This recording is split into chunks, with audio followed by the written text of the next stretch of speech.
Hello students, welcome to our channel. আজকে class 10-এর জীবন বিজ্ঞানের first চ্যাপ্টারের কিছু কোশ্চেন যেটা আমি সাজেশন হিসেবে চুজ করেছি বা প্রবল আসার সম্ভাবনা রয়েছে, সেই কোশ্চেনগুলো নিয়ে আজকে আমি ডিসকাস করব।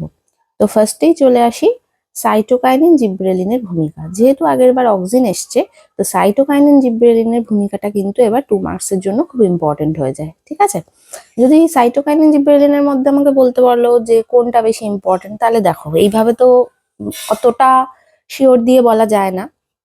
কিন্তু সাইটোকাইনিন জিবরেলিনের মধ্যে তোমার যে ইম্পর্টেন্ট পয়েন্টগুলো আছে, যেরকম ধরো জিবরেলিনের পর্ব মধ্যের ভূমিকা, বা জিবরেলিন কিরকম ভাবে পর্ব মধ্যকে এফেক্ট করে, বা সাইটোকাইনিনের ক্ষেত্রে পাতার বিলম্ব, যে পাতার যে মোচন হচ্ছে সেটার যে বিলম্ব হচ্ছে, অনেকদিন পাতা সবুজ থাকছে, বা পাতার পার্শ্বীয় মুকুলের বৃদ্ধি হচ্ছে, সেটা কিন্তু পয়েন্ট তুলে তুলে তোমাদের দিতে পারে। ঠিক আছে, তো এটা অ্যাজ এ হোল পড়বে পুরো কোশ্চেনটা, আর হচ্ছে গিয়ে তোমরা পয়েন্টগুলো কিন্তু প্রত্যেকটা খুব ভালো করে পড়ে নেবে। ঠিক আছে, তো এই দুটো কিন্তু ভীষণ ইম্পর্টেন্ট তোমার প্ল্যান্ট হরমোন থেকে।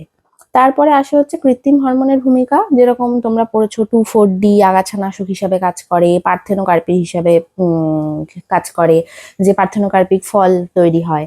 এবার সেইগুলো হচ্ছে গিয়ে তোমার ইম্পর্টেন্ট এখানে। এগুলো থেকে কিন্তু শর্ট কোশ্চেনও তোমরা দেখতে পাবে প্রিভিয়াস ইয়ারে আছে, অথবা ডাইরেক্ট কোশ্চেনও আসতে পারে যে কৃত্রিম হরমোন হিসেবে অক্সিজেনের ভূমিকা, বা কৃত্রিম হরমোন হিসেবে দুটি হরমোনের উল্লেখ করে তাদের কাজ লেখো, এরকমও কিন্তু আসতে পারে। আচ্ছা, প্রাণী হরমোনের মধ্যে থেকে তোমরা জানোই ভীষণ ভীষণ ইম্পর্টেন্ট হচ্ছে আমাদের ইনসুলিন আর থাইরক্সিন। এই দুটো মোটামুটি ঘুরিয়ে ঘুরিয়ে আসে কিন্তু প্রত্যেক বছরে। তো ইনসুলিনের ভূমিকার মধ্যে প্রোটিন, কার্বোহাইড্রেট বা ফ্যাট তিনটেরই বিপাক ভীষণই ইম্পর্টেন্ট থাকে। কিন্তু কার্বোহাইড্রেটের বিপাকটা আমরা জানি, ইনসুলিনকে আমরা চিনি কার্বোহাইড্রেটের বিপাকের জন্য বা সুগার কন্ট্রোলের জন্য। সেই কারণে কিন্তু কার্বোহাইড্রেট বিপাকটা ভীষণ ইম্পর্টেন্ট, তারপরেই আসে হচ্ছে প্রোটিন। ঠিক আছে, আর ফ্যাটটা তাই বলে দেখবো না সেরকম নয়, ফ্যাটটাও অবশ্যই দেখবে। আমি যেহেতু এটা সাজেশন, একদম লাস্ট মুহূর্তে তোমরা কোনটা বেশি করে চোখ বোলাবে বা কোনটার প্রতি একটু বেশি ফোকাসড হবে, সেই জন্য কিন্তু আমি এইগুলোর উপর রাইট মার্কিং করেছি। ঠিক আছে, তার মানে এই নয় যে এখানে যে কটা লিখেছি সেটাও কিন্তু সাজেশনই। আমি প্রোটিন, কার্বোহাইড্রেট, ফ্যাট তিনটে লিখেছি, তার মধ্যে ফ্যাটটা দাগ দিইনি মানে এরকম না ফ্যাটটা পড়বে না, সেটা নয়, বেশি ইম্পর্টেন্টটা আমি বলেছি এখানে। ঠিক আছে, আচ্ছা, অ্যাড্রিনালিনের কাজ এটা তো জানো, খুবই সোজা একটা কোশ্চেন, ছোটবেলা থেকে পড়ে আসছো, ক্লাস 8-এও তোমাদের ছিল। তো অ্যাড্রিনালিন, নর অ্যাড্রিনালিন এর ক্ষেত্রে কিন্তু কাজগুলো খুব ইম্পর্টেন্ট হয়ে যায়। ঠিক আছে, আচ্ছা, ইস্ট্রোজেন, টেস্টোস্টেরন, প্রোজেস্টেরন এগুলো হচ্ছে কি আমাদের কি গোনাডোট্রপিন বা গোনাড থেকে রিলিজ হওয়া হরমোন, যেগুলো তার উপর এফেক্ট করে এগুলো কাজ করে। এবার দেখো, গোনাডোট্রপিন রিলিজিং হরমোনের মধ্যে বলতে গেলে LH-FSH এর কথা আসে। ঠিক আছে, সেটা আমি এখানে লিখিনি। LH-FSH, তারপর হচ্ছে গিয়ে তোমার ইস্ট্রোজেন, প্রোজেস্টেরন, ইস্ট্রোজেন, টেস্টোস্টেরন, এগুলো কিন্তু যে বিপরীতধর্মী কাজগুলো করে সেটা কিন্তু মাধ্যমিক পরীক্ষায় অনেকবার এসছে। ঠিক আছে, যে তোমরা 2 নম্বরের কোশ্চেনে দেখতে পাবে যে LH-FSH এর বিপরীতধর্মী দুটি কাজ লেখো। তো এটা একটা পার্থক্য হিসাবে তোমাদের দিতে পারে।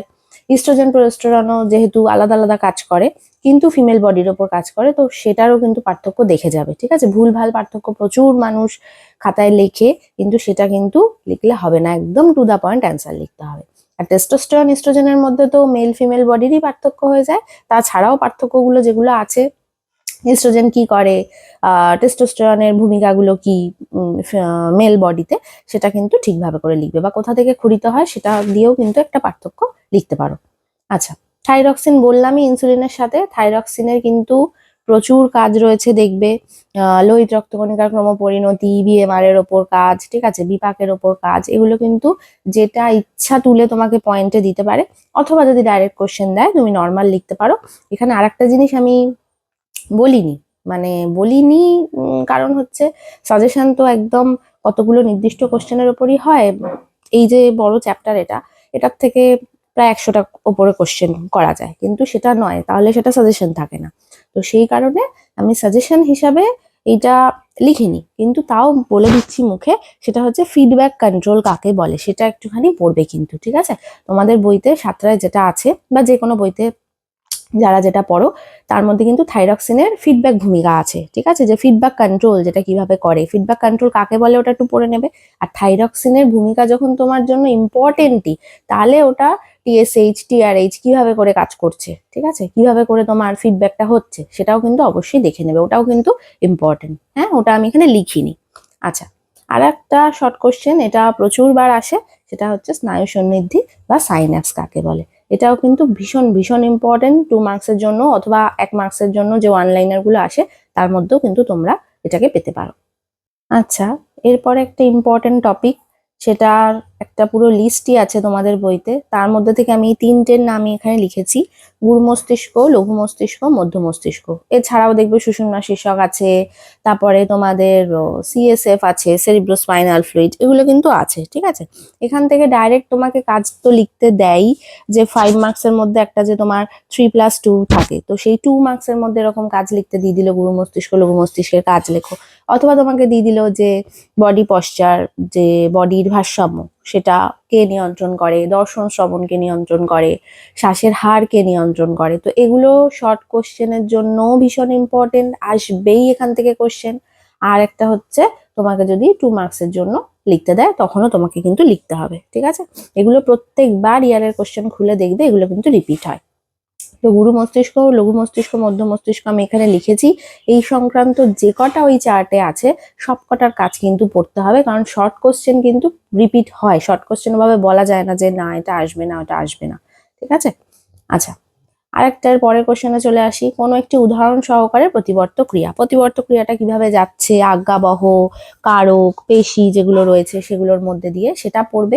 এবার কোনো একটা উদাহরণ কেন বলেছি, কারণ এটা মাধ্যমিক পরীক্ষায় দেখবে আসে, যে তুমি রাস্তা পার হতে যাচ্ছ তখন কিভাবে প্রতিবর্ত কাজ করে, তুমি খুব টেনশনে আছো তখন কিভাবে কাজ করছে, তুমি একটা উত্তেজক খেলা দেখছো তখন কিভাবে কাজ করে, তো দর্শক কিভাবে রিয়াক্ট করে, এরকম কিন্তু প্রচুর এক্সাম্পল দিয়ে কিন্তু প্রতিবর্ত ক্রিয়া দেখাতে দেয়। তো এটা একদম সুন্দরভাবে প্রতিবর্ত ক্রিয়া দেখাবে, আর যেটা তোমাকে কোশ্চেনে বলবে সেটার রেসপেক্টে যদি তুমি একটু 2 লাইন লিখতে পারো তাহলে কিন্তু একদম তোমাকে ফুল মার্কস দেওয়া যাবে, ঠিক আছে।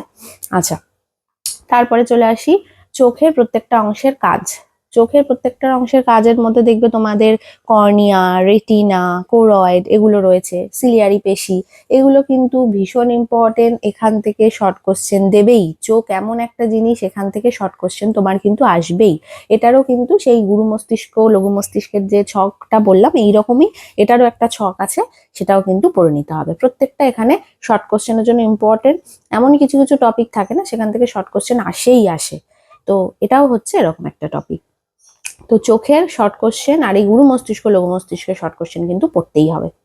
আচ্ছা, এটা একটা খুব পছন্দের কোশ্চেন আমাদের মাধ্যমিক পর্ষদে, মায়োপিয়া হাইপারমেট্রোপিয়ার তোমার কারণ আর হচ্ছে ত্রুটি সংশোধন, এটা কিন্তু লিখতে দেয়। প্রেস বায়োপিয়াটা বলেছি, কারণ প্রেস বায়োপিয়াটারও লিখতে দেয়, এটা one liner, just bifocal lens use করতে হবে, এরকমই তোমাদের বইতে আছে। কিন্তু জিনিসটা কি, বয়সজনিত কারণে কোনটা হয় তোমাকে বলে দিল, তখন তোমার মাথায় যদি মায়োপিয়া হাইপারমেট্রোপিয়া ঘোরে সেটা তো হবে না, তখন তোমাকে প্রেস বায়োপিয়াই কিন্তু মনে করে লিখতে হবে। তো এই টার্মগুলো একটু মনে করে লেখো, কোনটা তোমার কাছের জিনিসে প্রবলেম দেখতে, কোনটা দূরের জিনিসে দেখতে প্রবলেম, এগুলো কিন্তু আমাদের গুলিয়ে যায়, ঠিক আছে। সেটা কিন্তু পরীক্ষার সময় বা পরীক্ষার আগের দিন ভীষণ ভীষণ ভালো করে মনে করে যাবে, এগুলো যেন একদম না ভুল হয়। আচ্ছা, চলন থেকে শর্ট কোশ্চেন তো দেবেই। চলনের ক্ষেত্রে আমরা কি কি জানি, চলনের ক্ষেত্রে আমাদের শর্ট কোশ্চেন দেবেই। তো তার মধ্যে আমরা কি জানি, থার্মোনাস্টি, সিসমোনাস্টি, তারপরে হচ্ছে কেমোনাস্টি, এগুলোর যে উদাহরণগুলো আছে উদাহরণ কিন্তু একদম ছেড়ে যাওয়া যাবে না, ঠিক আছে। প্রত্যেকটা চলনের যে এক্সাম্পল গুলো আছে সেগুলো নয় শূন্যস্থান, নয় তোমার বৈসাদৃশ্য খুঁজে লেখো, অথবা কলাম ম্যাচিং এ কিন্তু আসবেই আসবে। আচ্ছা, এটা গেল। তারপর হচ্ছে নিউরোগ্লিয়া, সোয়ান কোষ, এগুলোর থেকে শর্ট কোশ্চেন আসার সম্ভাবনা, সম্ভাবনা মানে এগুলো থেকে আসেই। নিউরোগ্লিয়া, সোয়ান কোষটা আমি এখানে লিখেছি কারণ এগুলো বেশিবার রিপিট হয়, যে নিউরোগ্লিয়া কি, তারপর হচ্ছে সোয়ান কোষ কাজ বলো। এখানে তার মানে এই নয় যে র্যানভিয়ারের পর্ব আসবে না, বা র্যানভিয়ারের পর্ব সম্পর্কে তুমি জানবে না 2 লাইন, এটা কিন্তু একদম নয়। পুরো নিউরনের যে মেন মেন ইম্পর্টেন্ট গুলো আছে, যে কোষ দেহ তার একটা কাজ দেখলাম, তারপরে মাইলিন শীট তার একটা কাজ দেখলাম, বা জিনিসটা কি, এগুলো কিন্তু এইভাবে নিউরোগ্লিয়া কি, সোয়ান কোষ কি এইভাবেও দিতে পারে, অথবা তোমাকে কিন্তু কাজও লিখতে দিতে পারে, ঠিক আছে। তো এই কোশ্চেনগুলো অবশ্যই এই চ্যাপ্টারের থেকে ভীষণ ইম্পর্টেন্ট, এগুলো তো দেখে যাবেই যাবে। তাছাড়া নর্মাল যেরকম ভাবে প্রিপারেশন নিচ্ছ সেরকম ভাবে নাও, আর খুব ভালো করে মাধ্যমিক পরীক্ষা দাও। আশা করি সবার পরীক্ষা খুবই ভালো হবে। ভিডিওটি ভালো লাগলে অবশ্যই বন্ধুদের সাথে শেয়ার করে দিও, চ্যানেলটিকেও সাবস্ক্রাইব করে দিও। Thank you.